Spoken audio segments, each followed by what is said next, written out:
I found that nothing in life is worthwhile unless you take risks. Nothing. Nelson Mandela said, "There is no passion to be found playing small and settling for a life that's less than the one you're capable of living." Now, I'm sure in your experiences in school and applying to college and picking your major and deciding what you want to do with life, I'm sure people have told you to make sure you have something to fall back on. Make sure you got something to fall back on, honey. But I never understood that concept, having something to fall back on. If I'm going to fall, I don't want to fall back on anything except my faith. I want to fall forward. I figure at least this way I'll see what I'm going to hit. Fall forward. This is what I mean. Reggie Jackson struck out 2,600 times in his career, the most in the history of baseball. But you don't hear about the strikeouts. People remember the home runs. Fall forward. Thomas Edison conducted 1,000 failed experiments. Did you know that? I didn't know that. Because the 1,001st was the light bulb. Fall forward. Every failed experiment is one step closer to success. You've got to take risks, and I'm sure you've probably heard that before, but I want to talk to you about why that's so important. First, you will fail at some point in your life. Accept it. You will lose. You will embarrass yourself. You will suck at something. There's no doubt about it. And I know that's probably not a traditional message for a graduation ceremony, but hey, I'm telling you, embrace it, because it's inevitable. And I should know. In the acting business, you fail all the time. Early on in my career, I auditioned for a part in a Broadway musical. Perfect role for me, I thought, except for the fact that I can't sing.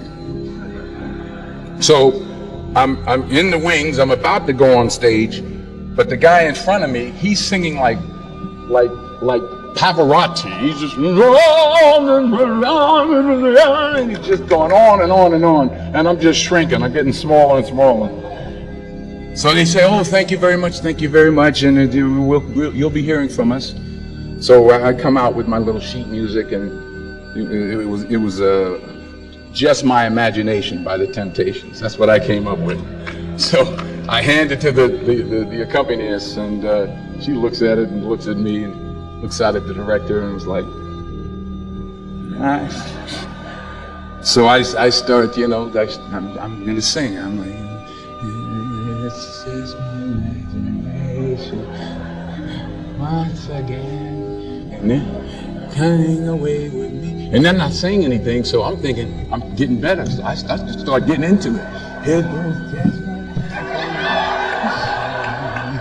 running. This thank you very much, Mr. Washington. Thank you. So I assumed I didn't get the job. But the next part of the audition, he called me back. The next part of the audition is the acting part of the audition. So I'm like, hey, okay, maybe I can't sing, but I know I can act.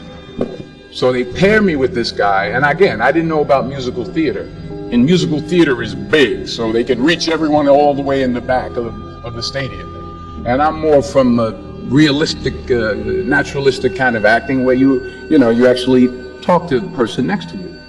So I don't know what my line was. My line was, "Well, hand me the cup." And his line was, "Well, I will hand you the cup, my dear. The cup will be there to be handed to you." I said, "Oh, okay." "Well, should I give you the cup back?" "Oh, yes, you should give it back to me, because you know that is my cup, and it should be given back to me." I didn't get the job. But here's the thing. I didn't quit. I didn't fall back. I walked out of there to prepare for the next audition, and the next audition, and the next audition. I prayed. I prayed. And I prayed. But I continued to fail, and fail, and fail. But it didn't matter, because you know what? There's an old saying, you hang around the barbershop long enough, sooner or later you're going to get a haircut. So you will catch a break, and I did catch a break. Last year, I did a play called Fences on Broadway. So someone talked about it. Won the Tony Award.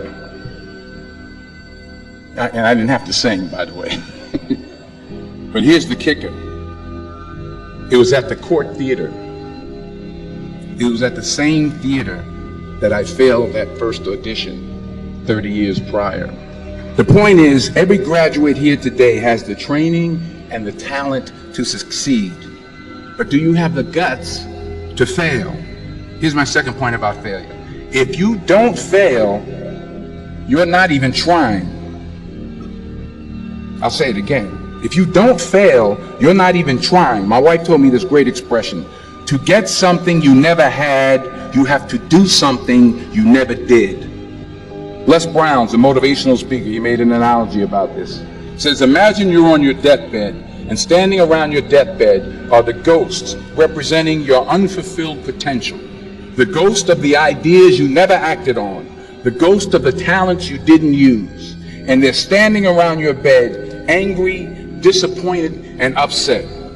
They say, we came to you because you could have brought us to life, they say.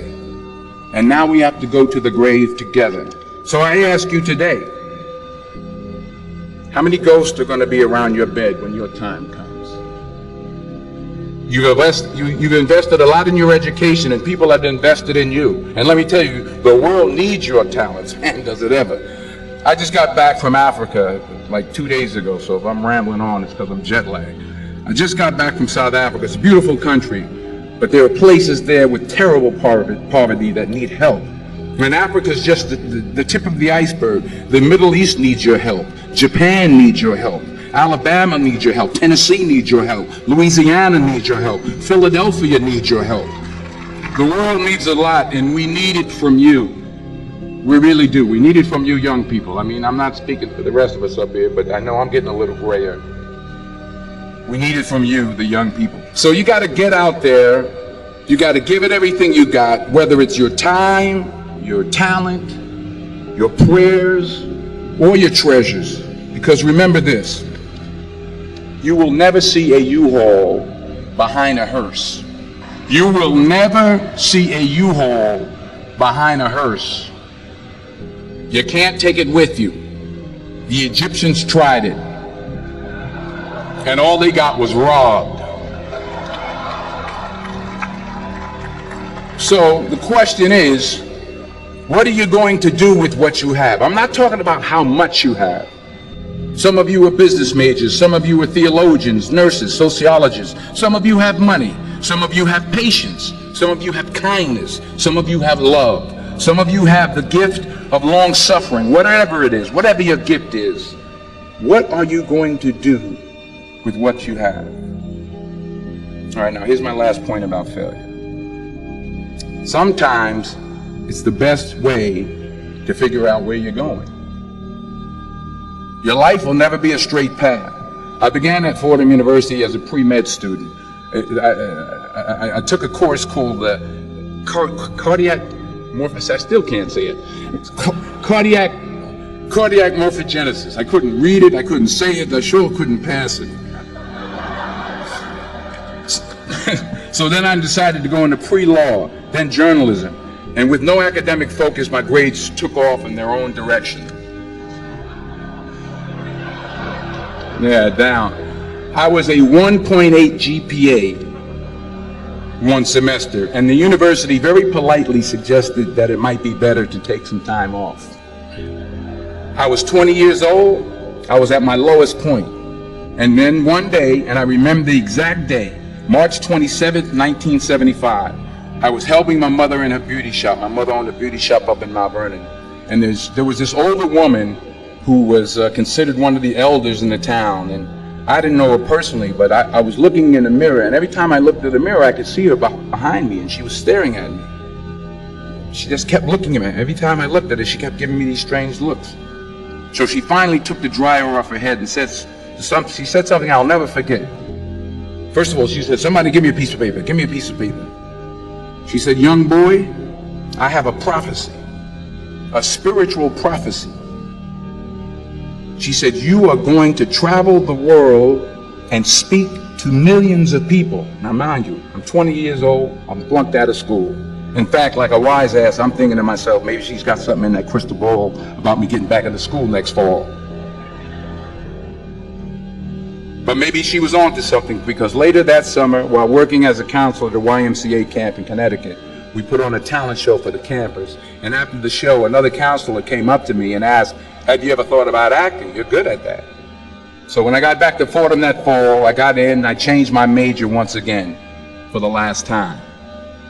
And in the years that followed, just as that woman prophesied, I have traveled the world and I have spoken to millions of people through my movies. Millions who up till this day couldn't see me, who up till this day I couldn't see while I was talking to them, and they couldn't see me. They could only see the movie. They couldn't see the real me. But I see you today, and I'm encouraged by what I see. And I'm strengthened by what I see. And I love what I see.